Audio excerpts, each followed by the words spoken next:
Yo, what's up sa inyo guys, no? So, share ko lang sa inyo ang isa sa mga ginagawa ko dito sa barko. Nga pala, isa akong deck fitter or deck repairman kung tawagin sa isang passenger ship. At ayun na nga, ang main job ko dito ay mag-welding at mag-fabricate. Depende sa kung ano ang iutos ng ating mga big boss. So yun na nga, no? Shoutout muna sa assist ko at Firewatch. At kasi dito guys sa barko pala, hindi tayo pwede basta-basta mag-welding or gumawa ng hot work nang wala tayong fire watch.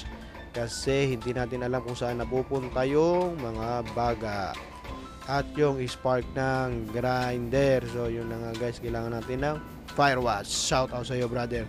So yun na nga guys, gaya ng sinabi ko, isa akong welder at ngayong araw na ito ay meron tayong hinihinang na aluminum. Isa itong manual basket guys na ginagamit ng aking mga kasama sa kanilang pag-maintenance.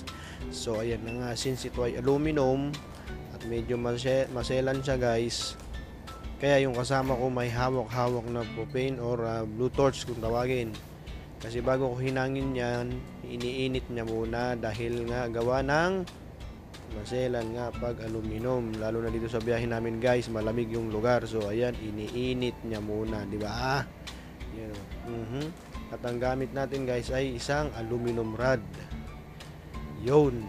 So ayan siya guys, ang proseso. Tapos pag mainit na, iyan, tsaka ko naman siya weldingin. Pero medyo, yun nga, sabi ko, medyo may kahirapan nga siya dahil kailangan kumapit yung baga doon sa aluminum. So ayan siya guys. At konting tik-tik, tak-tak-tak, yun.